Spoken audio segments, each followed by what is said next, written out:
Hey, ladies and gents, this is the Wiz, and this is a review of the Mythic Legion's figure Samir Scrollwarder.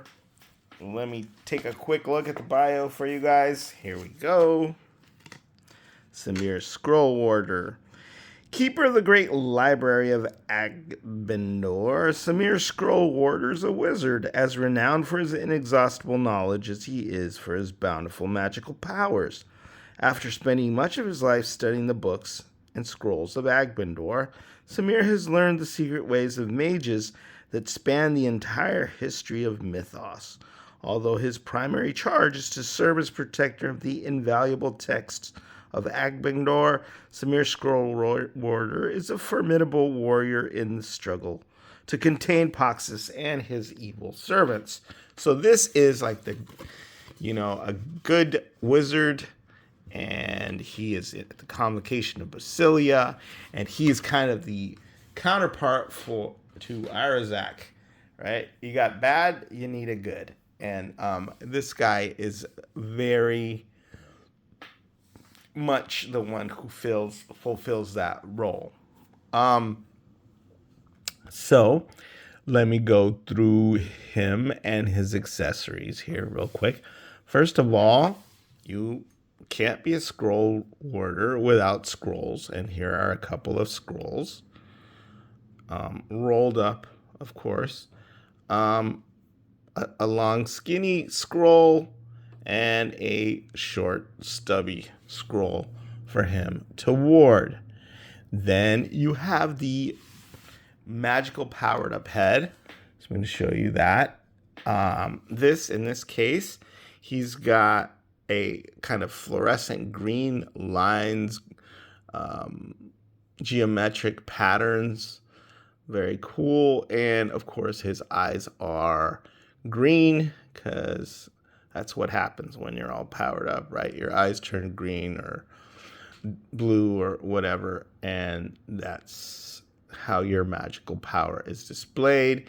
He's got this really cool handlebar mustache, and of course, the long wizard beard, which I imagine is the envy of all of Mythos and the Convocation of Basilia, because it's nice. It's nicely groomed, and that's how you can tell that he's a good guy.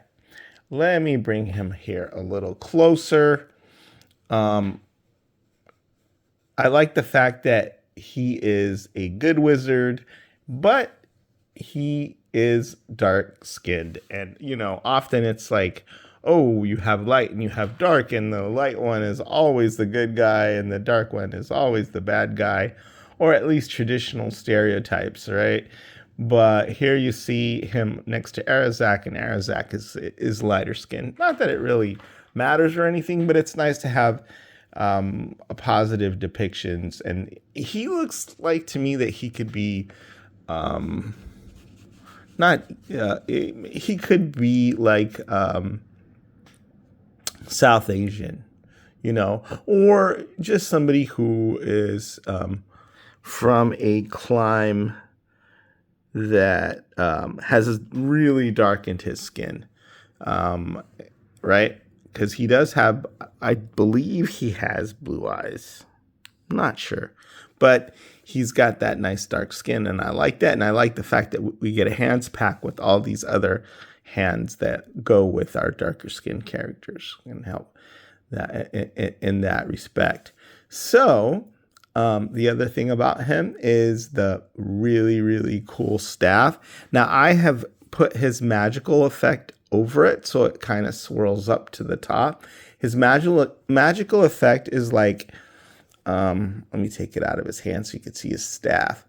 It's two parts, right? This is not one part. It's two, right? And it slips right over the staff, and it's this swirling, dynamic, magical energy. A blue and a green, and it's translucent, and it looks really cool, just kind of creeping up the staff. But I imagine you could use it in other ways, right? For him to throw it like a lightning bolt or like whatever. I mean, it could come out of the snake, or it could come out of the staff, or it could emit from the top or whatever. But it's a cool magical effect, and it's a very, very cool staff. I'm particularly partial to this because I really love the feathered serpent motif, and that's, the god that we get for Basilia, and I love all the little details on the feathers, and really nice, and the scales and everything. Oh, there looks like there's a little tiny bit of flashing right here, which is unusual. You don't usually see that, but I just take that right up, like a little excess paint or whatever, and it's cool. It's a little bit of a wash, I think, on this, so it makes the details pop more. So I really, really like that magical effect. I really, really like that staff. The scrolls are like, it would be cool to have an open scroll, and maybe we can get that later on sometime instead of just the closed ones, but that's a small nit to pick. Then we have the pouches that he wears on his belt. That's a very cool, and then it's pouches, and then it's like a little gourd, and look at the details of the paint on this. I think this, maybe a clay pot or something, but it's bound with twine, and somebody painted that, and they painted it rather well, as well as there's probably tampo prints here on this either clay pot or gourd or whatever it is. I put the expressive hand on him. He didn't come with that right out of the packet.